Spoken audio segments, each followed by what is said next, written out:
Today, President Trump apparently pushing behind closed doors to reopen the economy next month. Also, New Yorkers are asked if they would choose longer, more severe coronavirus crisis. If it means Trump loses the election, you will not believe the responses.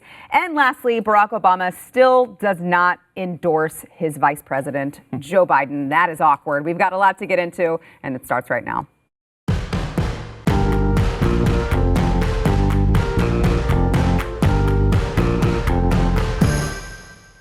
Happy Friday. It's Friday, finally. Maybe those of you you're just at home every day and you don't realize what day it is, but we do because we've been here all week. It's Friday. Welcome to the news and why it matters. I'm Sarah Gonzalez, today joined by, once again, Stu Burgier, host of Stu Does America here on BlazeTV. Thank you for being here. Thank you, Sarah. We've also got host of I'm Right on the First and nationally syndicated radio program, The Jesse Kelly Show. Also the #1 Jesse Kelly fan, the man himself, Jesse Kelly.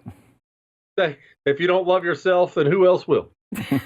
Well, I mean, in your case, that is absolutely true. Absolutely true. We've got a lot to get into today. First, I want to get to President Trump apparently pushing behind closed doors to reopen much of the United States next month. Now, he did say, that he did have this goal. He said this in, I believe it was one of his press conferences. He did have this goal of May 1st, trying to resume business activity. And he has even floated, apparently, trying to reopen much of the country before the end of the month.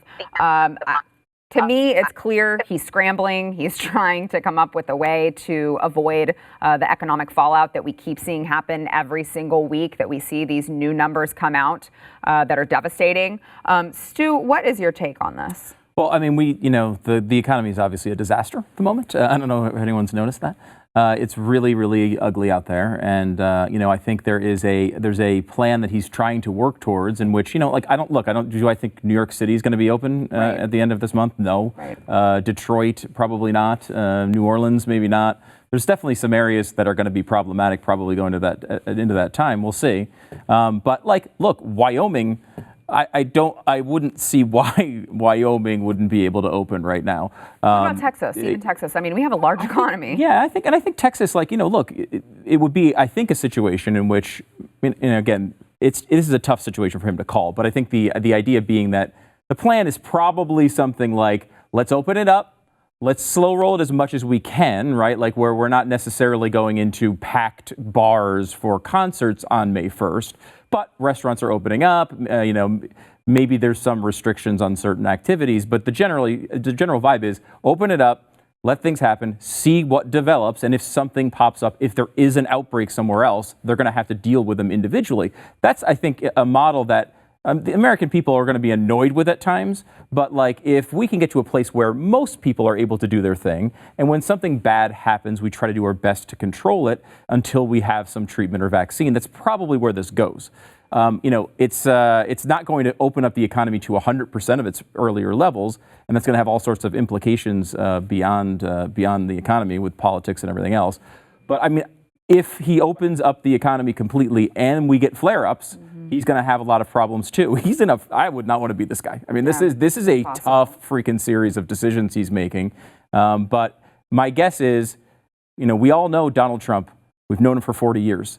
The thing he wants to do more than anything in the entire universe, I would assume, is to open up this economy, right? He is not a guy who's I would love to close the economy for 6 weeks in an election year and see what happens. That's not a Donald Trump, persona, I don't think. So I think as soon as he can get past, he's set a deadline already for the end of the month. I don't necessarily expect it before that, but I think at the end of the month, he probably will do a relatively wide opening of things. The states are a different story, though. Yeah. Remember, you got a lot of blue states mixed in there that are going to do whatever the hell they want. And obviously, there's an incentive there because the better the economy is, the better Donald Trump's chances to be reelected. Yeah. Jesse, I know you've very much been on the why in the hell are we shutting down the economy bandwagon. So I guess I want to hear from you. Did President Trump get it wrong when he decided to listen to his advisors, pushing for that? I guess I know ultimately it's the state's decision, but he did recommend these guidelines that led to the states, with these new shelter-in-place orders. But Did he get it wrong? And if so, where? Oh, of course he got it wrong. There's no question he got it wrong, and I'm starting to see people more and more starting to come to my side on it. And sadly, my goal for this has never been to be right the whole time. My goal is to stop what we're doing, which is committing national suicide. That's been my goal the entire time, and we are. And you see this. We have already officially 17 million people unemployed. That means unofficially we're well over 20 million. We're talking end of April, best case scenario. I've got April 10th. We realize that's 30 to 40 million unemployed Americans, right? We realize that's generational wealth destroyed.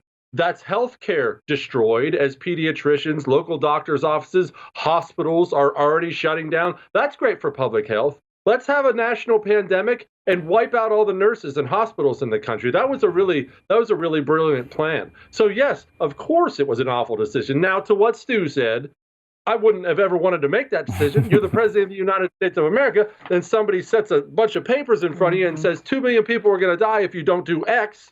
What's he going to do? Right. It's not like I can't stand the guy for it. I love him. I voted for him. I'm going to vote for him again. But it was the wrong call, and he's not the only one that made it. Countries across the globe have made it, and they're now all, they slipped their head in the guillotine, and we're all just waiting for it to fall now. Yeah, Jesse, where do you think the disconnect is? Because there are a lot of people who it's just like they don't factor in the lives that could be destroyed or even lost, when you're talking about suicide and things of that nature when it comes to a recession and you're talking about the economy. And, you mentioned all of these jobs that are lost now and still stand to be lost if we keep this up longer. Where's the disconnect? Because I look at it and I see it immediately and I can't quite figure out. And I know you've talked to a lot more people than I have. What are they not getting? Well, there are two things that they're not getting. One, everybody asks me, well, how could everybody agree to do the same thing? All it takes is one. All it takes is one person agreeing to do it, and no different than in ancient times in a battle when you would find out the left flank started to flee and then everybody left. That's how it works always. That's human nature. One country decides we have to do X, then the next one does, and next one does. And before you know it, what's awful, what's stupid has become, well, that's just common knowledge. That's what you do. But to answer your question, the common sense thing is simply this. The reason it's crazy to you, the reason it's crazy to so many people like you and I is because we do not live, work, and worship within the D.C., New York City corridor. And I love New York City. I hate D.C., but I love New York City. I'm not bad-mouthing them. But what we have right now is not a single policymaker, not a single not very many political pundits with big platforms are missing a paycheck. And that's the bottom line. As soon as you have to walk in your home at the end of a Saturday or a Friday or whatever you got done with work and tell your wife that you just lost your job and you're not sure how you're going to eat and pay the bills next month, you have a much different view on a less than 1% chance of being killed by a virus. However, if you're a political pundit, and I'm not insulting, it's what I do now for a living too, but if you sit on your couch and all this means is you watch some more Netflix and now you do your blogs from your jammies and you have to do an MSNBC hit on Skype every now and then and life is fine, there's nothing easier in the world than just saying, shut it all down, let's be safe. Well, that sounds nice when you're not waiting in line at a food bank. Yeah. Stu, make sense of this for me because I'm trying to and I can't. Florida Governor Ron DeSantis said that he is now mulling over bringing kids back to school. He says, well, we know now that it doesn't really affect kids, which I'm like, well, didn't we already know that before we made the decision to shut down the schools? Because that's not what it's about. So he says, we see value in bringing kids back to school, even if it's just for a couple of weeks. If it's safe, we want kids to be in school. Yeah, the school thing is interesting in that there actually is a decent amount of disagreement as to whether it's a good idea, even from the people who are advising the president. And that, there's some argument that you're right. What happens is that people, healthcare workers have kids too, and if their kids are home, they can't go work at hospitals, and there's lots of problems there. I don't think the argument is necessarily that it's going to hurt kids as much as you're right. It obviously can. It has affected some younger people, but the percentages are very, very low. The issue is, of course, they can pass it to each other and then bring it home to grandpa and grandma, and that's been kind of like the larger idea there. I mean, I think you know my situation, Sarah. My wife basically wants to murder everybody in the world right now because she does not want to do homeschooling. Let me tell you, she and I are jumping off a bridge together. Okay, that is that level of crazy. Like this is like literally the worst thing that's ever happened to her in her entire life. She's like, a pandemic. I'm not teaching my kids math. So from that perspective, like I think even with her, she is very much mentally prepared that this year is shot, right? Like it's a very long summer vacation and we got nowhere else to go on this one. To bring them back at this point, I don't know if it makes much sense. We were talking about this as like, it probably makes sense to just kind of call the school year here as somewhat soon, maybe even a little earlier, just get it out of there and then like plan on if things are going well, you bring them back maybe a month early. And kind of they get a little bit of the previous year, and then you go on to the next year, and it goes that way. It seems a little bit more sensible than kind of dragging parents around and keep thinking like, well, we might bring them back, maybe not, maybe we will, maybe we won't. It seems to be not only screwing with everybody's heads, but more importantly, screwing with my wife's head, and that's really the only thing I care about right now. Jesse, what are your thoughts on this? Well, for one, I'm thinking that I'm glad I got married, so I don't have to homeschool my kids just like school, just like Stu does. So that's the best thing in the world.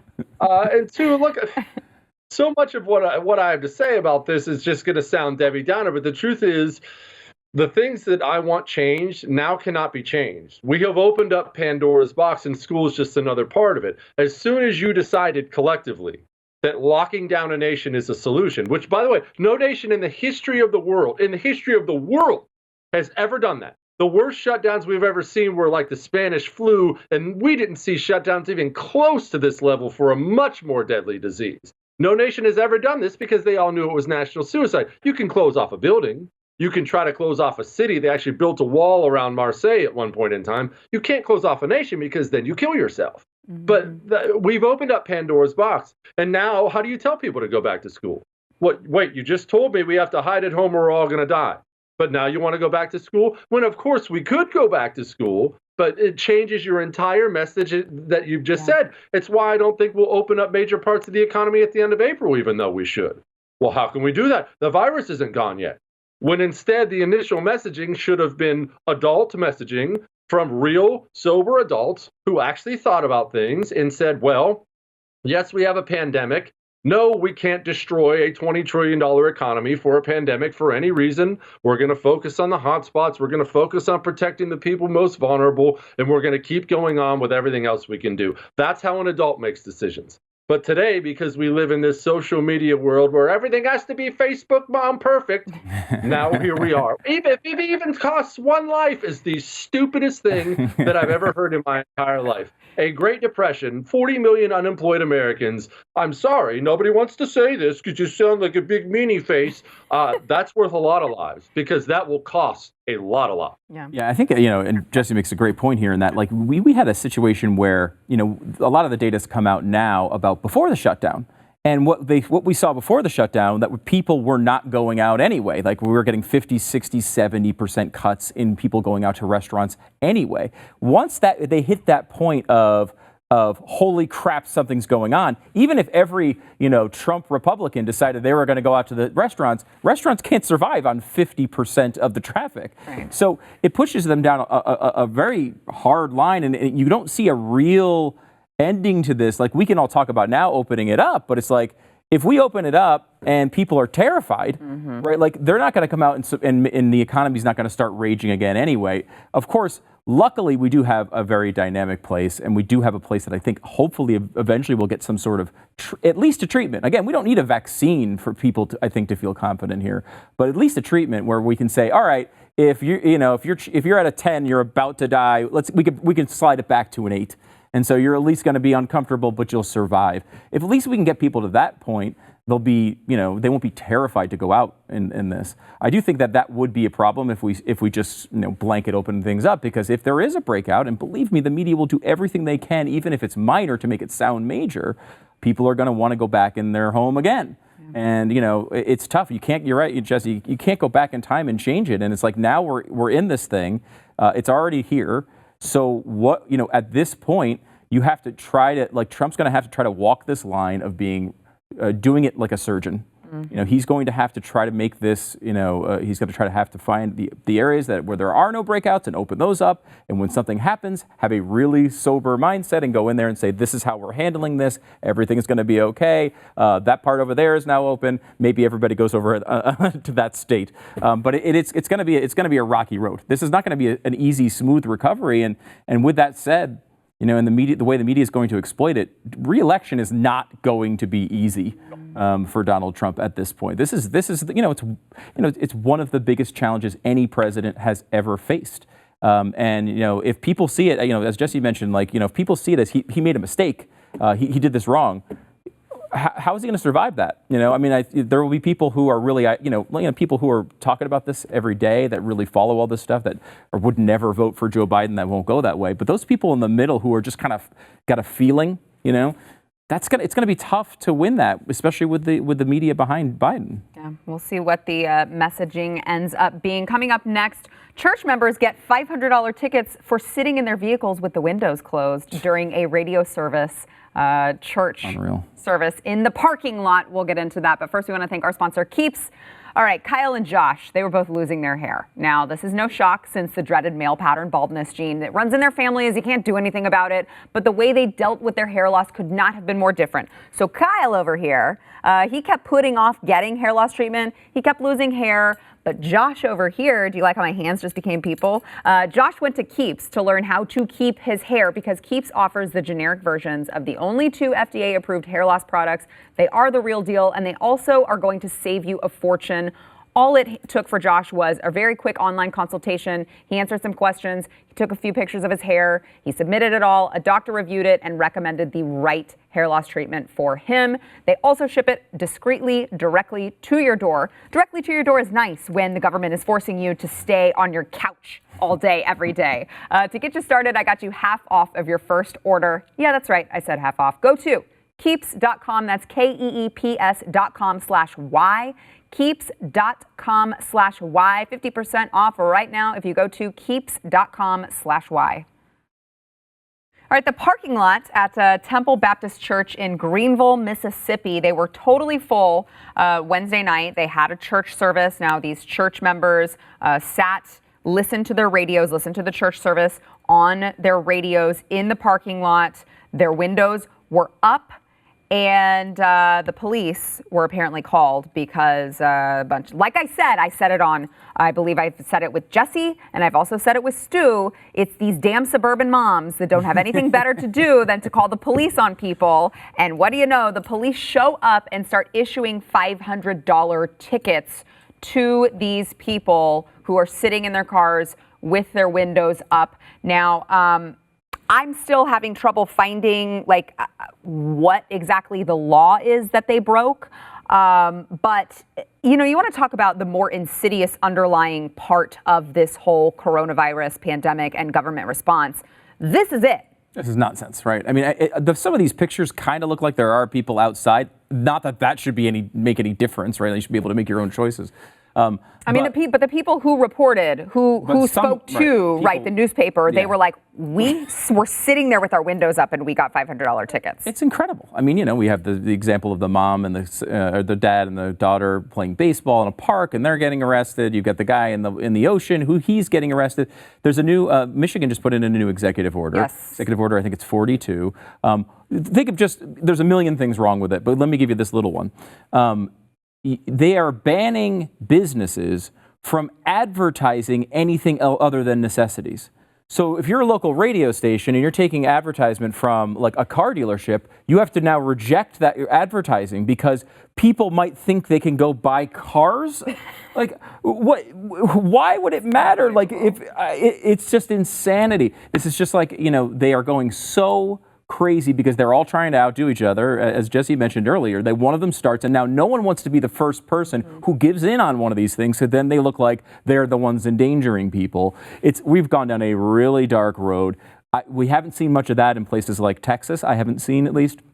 But it's happening in blue states now, and it will come to plenty of red states as well. Yeah. Jesse, that's not the only thing Michigan did. They also banned travel between households. So you're not allowed to travel from house to house in the state of Michigan. I mean, big government tyranny. Anybody? Jesse? Well, no, look, the truth of the matter is, and this has been the most disappointing of this for me, is we have a lot of tyrants and a lot of slaves in this country that are now using this coronavirus thing as an absolute wet dream for everything they've always wanted. That's just the bottom line. These people have always dreamed of this kind of power. We've got a bunch of governors and mayors who grew up as losers and they never had a girlfriend and they never did anything fun their whole lives. And finally, they want power over somebody, so they run for office, and then they finally get into office, and they find out their power is a little bit limited. But oh, what? Oh, we've got a virus? Oh boy, now I can send the cops out to some freaking kid playing on the monkey bars. I've never been so disgusted in my entire life. And you're right about the suburban moms. There is no bigger tyrant in America today than white suburban women. I've never seen anything like it. We have it in my neighborhood all the time already going on right now. They're jogging across the street if they see you walking by. They're putting up these stupid Facebook posts about how we need to send the cops out because I just saw some teenagers playing basketball. These people are disgusting. There is nothing worse than a do-gooder suburban white woman trying to protect all of her kids. They have destroyed liberty in this country, and nothing is more apparent. And you know the most amazing thing? They change elections. Everybody, both parties talk about the fact we have to win back suburban women. We have to win back suburban women. And that's why both parties suck, because both parties have to dedicate all their time to appealing to a bunch of little tyrants. I don't know how to close that out, Stu. Well, I mean, we've talked to, I don't know if she's ever been on this show, but Lenore Skenazy, who's an activist, she does the free range kids thing. This crap was all happening before the pandemic. They were yelling at kids for playing by themselves in the park, and they were arresting the parents before the pandemic came. So now we're at a point where they seemingly have a reason to do it. It's getting much, much worse. Yeah. All right, Jesse, I know you got to run. So thank you so much for joining us today. Again, you can find Jesse on The First. He is host of I'm Right, which Stu and I did catch earlier. You said, look, I'm not trying to be right or anything. It's just the name of your show. So I highly doubt that. Also host of the nationally syndicated now, congratulations again, by the way, radio program, The Jesse Kelly Show. Jesse Kelly, thank you as always. We'll be back in a minute.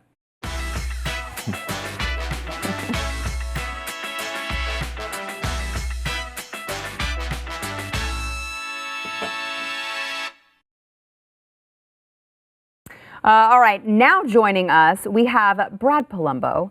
He is he's a jack of all trades, really, but he is with the Washington Examiner. Did I get that right, Brad? I don't have a producer with note cards, so I'm going by memory here. Deputy editor of the Washington Examiner. Yep. Oh, hell yeah, nailed it. So thank you for joining us, Brad. I know it's your maiden voyage on the show. You were on Stu's show last week, I believe, on Stu Does America. But around here, we like to keep it like way more fun than Stu's show, just so you know. It's true. Yeah. Mm-hmm. Even I like to have more fun here than on my own show. Stu is generally not fun, so we like to keep it fun here. But I wanted to get into, this was just released today on Politico. Speaker of the House Nancy Pelosi said that she is considering keeping the House of Representatives out of session longer than what they were supposed to return, which was April 20th. They had a recess until then. She says, nope, you know what? We may not come back until well into May. And by the way, President Trump should not reopen the economy. That's what she had to say.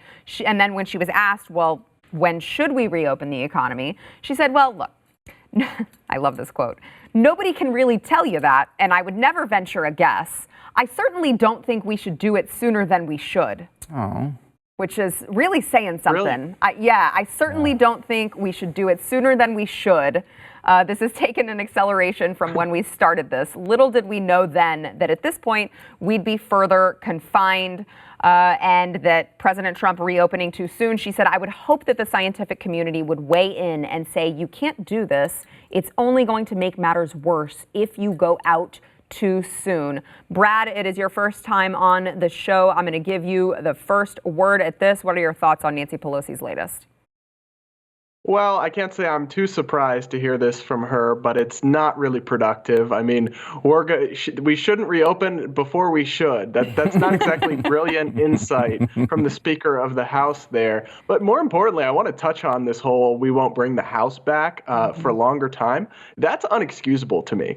Being a member of Congress is such a cushy, ridiculous job already. And we're in a time of national crisis, and Nancy Pelosi wants to be not in session? I mean, there's bills that need to be passed. There's statutes that need to be updated. We need our federal government in action right now. I don't even know what she's thinking. I don't know how she could possibly justify that. Yeah, it's true, Stu. To Brad's point, I mean, she's already kind of sitting and waiting. We've got this Paycheck Protection Act that the money's due to run out anytime now. And Nancy Pelosi doesn't seem to be in any sort of hurry to get Congress back and get them in action. No, in fact, she wants the scientific community to step in and say that it's not okay. Like, yes. I mean, I can understand saying you want the scientific community to step in and say what they think is right. But to say that they should be leading the country, apparently. They should actually be telling us it's not okay, no matter whether they think it is or not. Look, there's I think one thing we learn here, maybe in more clear terms than we ever learned before, is that the grab for power, the ability, the never let a crisis go to waste mindset, the idea that you can leverage this moment to get things that you want, it will always be their top desire. I mean, we're talking about tens, hundreds of thousands of lives potentially at stake. And this is what they're doing, not to mention the economy. I mean, right, like they could step in easily. Mitch McConnell said it. All we're doing, like legitimately all we're doing, is crossing out the $350 billion and making it $600 billion. That's it. Right. Now, they're not changing any of the rules. They're just putting more money into this pot. Lots of other topics we can get into as to how much money we're spending and how this is going to work out in the end. But the bottom line is, if you actually care about these small businesses and them and the people who are employed by them, staying employed by them, you need to step in and do something about this. And she would rather not show up. And when she was there, they had a chance to pass it the other day, decided not to because they wanted to try to extract even more out of it. And it's a tough spot. They are correct that they are putting the Republicans in a very difficult spot because the Republicans want to get this done, obviously. And if they don't do it, the media is still going to blame them somehow. So they are in an impossible spot. And will they fold? Probably will. They probably will just give. This is the problem with these bills and why they get so expensive. It's they want $250 billion for something they find to be a good idea. Well, Nancy Pelosi will say, well, then we need our $250 billion. And the only way they can compromise is to say yes to both. Mm-hmm. So then it's $500 billion. We're going to be going down that road. We're already multiple trillions of dollars down it, and it is going to continue. I don't know why trillion. That's just a made-up word at this point, Stu. True. It doesn't mean anything, please.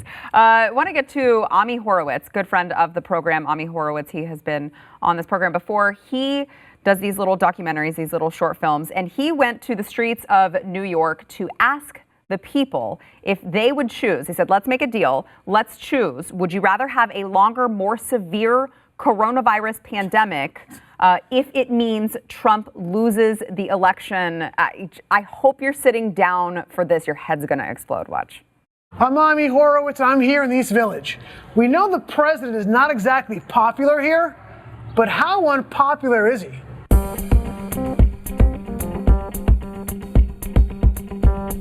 Would you go for this deal that the coronavirus lasts longer and is more severe, but the president guarantees to lose the election? That's a hard question. So, that's a hard question.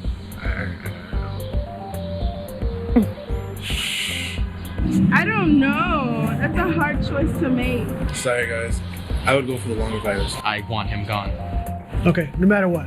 No matter what, yeah. Would you make that deal? Sure. Sure. Yeah. I would. Yep. Yeah? Yep. Frankly, yes. Hell yeah. Yeah, You make that deal? absolutely. Do you take that deal? I would. That's a little low. Yeah, let the coronavirus be more severe. I'm not sure that he himself got it, but he's more dangerous to American people. He's more dangerous to the American people than coronavirus. He's worse than coronavirus? Oh yeah, absolutely. He's more dangerous than the coronavirus? Absolutely. You agree? Yeah. Yep. Is there a number where you say, okay, I wouldn't make that deal, like 1 million deaths? I would still make that deal. Still make the deal. Yep. Is there a number of coronavirus deaths where you would say, I would change my position? No. No, same with you? Absolutely not. What's the number? Actually, no. There's no number. No, I think he's that dangerous to this country. Brad, I'm almost left speechless after this. You know, the cynical side of me watches this and you're like, yeah, I'm starting to believe that the Democrat lawmakers, the head of the DNC in general, they see this and they're trying to capitalize on this. They're trying to close the economy for as long as possible if it will mean Trump doesn't get reelected. And then you listen to these people on the street and you're like, okay, someone tell me this is not what they're trying to do ultimately. Brad, your thoughts?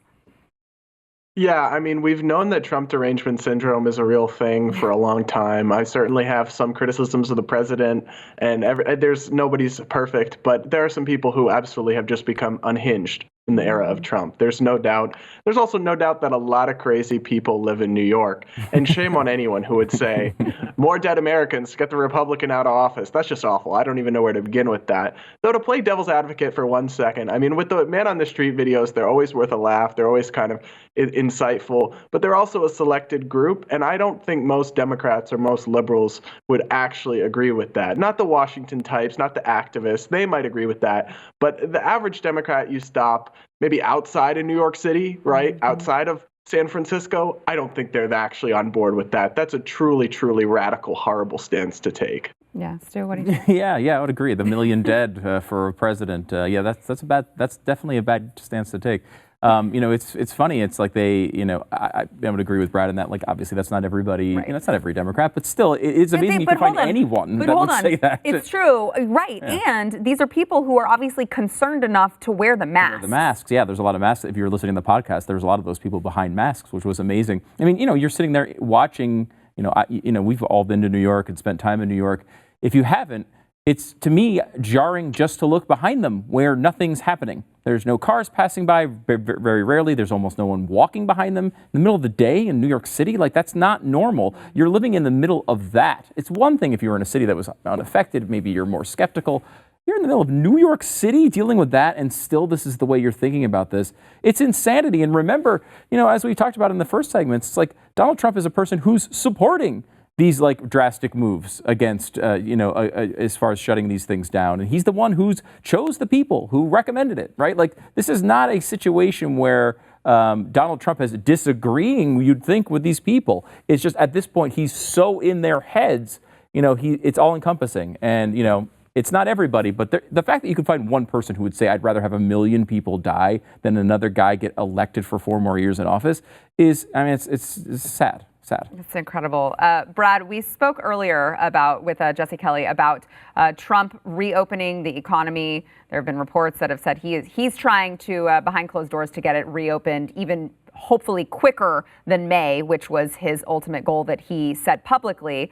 What have been your thoughts on the economy shutting down in the first place? I know, Jesse was very much a pro-economy guy. We shouldn't have done it in the first place. So what say you? Are you very pro-social distancing quarantine, or are you pro-economy from the start? So I've seen Jesse's commentary on this, and I say that I think he's making an important point. I would not go as far to the extreme as he has, or as the other side has, and say keep everything shut down till Christmas. It's really hard. It's a really difficult question, right? Because when you're balancing public health, that's really important. We're talking about people's lives. We're talking about the difference between 2 million deaths and 100,000 or 60,000. But at the same time, when we're talking about 16 million people having filed for unemployment in the last 3 weeks, I mean, I studied economics in college, and I can tell you economic despair is human despair. Mm-hmm. It causes suicides. It causes death. It causes heart attacks. It causes divorces. So we can't just act like, oh, it's stock market or human lives. Like, that's just a foolish way to look at it. So the economy absolutely has to be a foremost concern. And we should listen to public health experts, but I agree with you that they're not in charge ultimately, and they're not the only ones who get a say. We have to consider more than just what Dr. Fauci thinks is best. As important as that may be, we should also probably hear what the Council of Economic Advisors thinks is best too, and then hopefully meet somewhere in the middle. I mean, this is a point that Dr. Fauci himself has made, right? Like, hey, I'm looking at one aspect of this. The president has a much larger responsibility. He has to look at the whole thing, the whole picture for everybody. And part of this, I think, is too, as conservatives or maybe people who are more on the side of having a conversation about what trade-offs what are we losing here when it comes to the economy, framing it in the in the way of talking about the economy is probably the wrong way of talking about it. I mean, it legitimately is shorthand for our civilization, right? Like, we lose our quote-unquote economy. We are losing medical developments and technological developments and human health and all the things that Brad talked about as well. Real lives are at stake with this. It's not nothing. And we've, when you say economy, people are like, oh, well, you want your stocks to go up and you don't care if a bunch of, old people are going to die. Evil corporations. Or you want to line the pockets of an oil executive instead of, you want grandpa to die. It's like, well, that's not the trade-off here. Every adult knows that these decisions come with real problems. They're either side of this. I mean, if you open up the economy and we do get 5, 6, 7 New Yorks, that the economy is not going to be successful anyway. Yeah. So it is the balancing act there is very, very difficult, but we have to be smart about it and we have to be aggressive with it. And I think the American people are about to go insane, so we better find something for us to do. Yeah. When we come back, Barack Obama, Joe Biden, he keeps waiting for that endorsement, and so far, crickets. We will get into that in a minute. Awkward.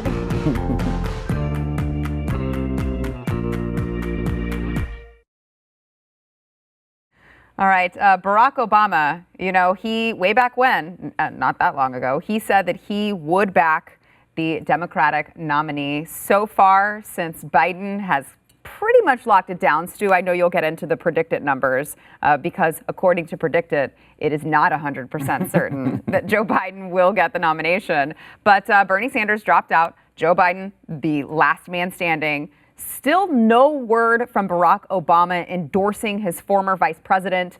Now, Joe Biden, when he was on the campaign trail and there were others there, he said, I told him not to endorse me. Please, I don't need his endorsement. I asked him not to do that. We all know that's not true, right, Stu? Yes, we're very much sure that is not true, even though that's what he says. Look, Barack Obama had a chance to pick the one person on earth, or at least on the United States, who he thought would be the best leader of the country if something happened to him, and he picked Joe Biden. The fact that he didn't come out right out of the gates with a big endorsement is incredibly telling, right? I mean, it could just be that he's a terrible friend. It's possible that that's the answer. Or it could just be that, he's seen enough of Joe Biden behind the scenes to realize that, I don't know that this is a good choice. To your point on predicted, it's like, it's a betting market. I mean, they would say it's an investing for prediction market. But it's like kind of like you get to put real money down to see who, what you think is going to happen. And when a candidate gets to be a sure thing, there's always a 1 or 2% chance that someone, God forbid, could have a health issue and drop out, or a huge scandal could break. But when you've wrapped up a nomination, you're at 98, 99%, right? He's at 88, 87%, something like that. Like, they're leaving a 13% chance. There's no other candidates. They're saying there's a 13% chance. Now, surely that is, I mean, I don't know. Unless someone knows something that I don't know. That's probably people, being a little bit aggressive with long shots. For some reason, people think there's a 5% chance Hillary Clinton is going to win the nomination. She is not. No. I mean, you could sell me on somebody else out of the blue more than you can sell me on Hillary Clinton. But the bottom line is, like, you can tell people are just not confident. Right. They look at Joe Biden, and this includes, I think, Barack Obama. They look at Joe Biden, they're like, this could go really bad. I don't really want my name on it. Mm-hmm. And I think specifically with Barack Obama, he may know Biden is incapable of doing this. Mm-hmm. He probably hoped that someone would just beat him so he didn't have to have this awkward moment. Eventually, I think he probably will come out and endorse, but it is telling how long it's taken. He should have been there on day one. He should have been there at the announcement, cheering this guy on and campaigning for him all around the country if his initial vice presidential pick was honest. But apparently there's something that we don't know about there. Yeah. Brad, what are your thoughts? What is Obama waiting for? Stu took the words right out of my mouth, right? Because when you pick somebody to be your vice president, you're saying, if I take a bullet, he's next. You're saying this is the second most capable man in America to be president of the United States. If Barack Obama felt that way just years ago, and he doesn't now, clearly, or he would have endorsed Joe Biden day one. That tells you something's changed. And maybe I have an alternate theory other than what Stu suggests. Maybe it's not so much that he doesn't think maybe it's basically that he once thought Biden at his prime would have been a good president, but he's seen the behind the scenes mental decline that we've only seen in snippets and stumbles and what state am I in and play the record player. Maybe Barack Obama has seen even more of that than we have and is worried about endorsing somebody for the White House, even if he's a good friend and even if he's served with him and agrees with his beliefs, that just can't handle the job. That's what my intuition tells me has happened here. But we've got to see an endorsement coming soon enough. I mean, this is just bizarre. Yeah, and I mean, Stu, well, Brad, first, I agree with you completely. I've thought, okay, maybe Barack Obama is behind him before, but now every time Joe comes out in public, he doesn't even know what day it is. He doesn't know what state he's in. I mean, Barack Obama had to have been like, I'm just going to roll the dice and see what happens in this. Now he still isn't doing it. Does he wait until the convention? At that point, it's like, why even bother? Yeah, I mean, if you want to come up with some justification as to what's going on, obviously the news is swallowed up by coronavirus right now. Right. Potentially, maybe they just think it would make no impact at this moment. It's not going to help him get any more votes. He's already won the nomination, basically. So there's an argument there, but there's also an argument of, you know what, Joe, let's wait till the convention, see what happens. Because I think there's a chance, maybe he's thinking Joe will drop out or, someone else will jump in. His wife has been talked about a lot, even though she says she has no interest in that. But you could see the drama would build because the idea of Barack Obama being there at the convention, holding out that long, just keeps the door open for something else to happen. Yeah, Brad, what do you think? The more sinister part of me is like, he knows something is going to go down at the convention. What are your thoughts? Well, Stu just triggered me with that 5% Hillary Clinton statistic. I hadn't seen that, but I'm going to have nightmares tonight. So thank you both for having me on the show and doing that to me. But no, maybe Obama, if there really is, the betting markets are giving it a 10% chance of pulling a fast one on Sleepy Joe at the convention. Maybe Obama is hopeful that might happen and for some of the reasons we just talked about. And maybe that's what's behind this all. I can just say one thing, though, and it's almost like Joe Biden got this nomination by slow motion default, right? Like the least enthusiastic Democratic Party nominee in a long time. They basically were just like, we couldn't come up with anyone better. Take this guy. It's true. It really is. I mean, that was it in a nutshell, completely. All right, we got to go to break. Brad Palumbo, deputy editor of the Washington Examiner. Thank you so much for being here, Brad. Hope you enjoyed your maiden voyage. Also, love that flag. I got to find out offline where you got it. Me. Love it. Thanks for being here. We'll be back in a second.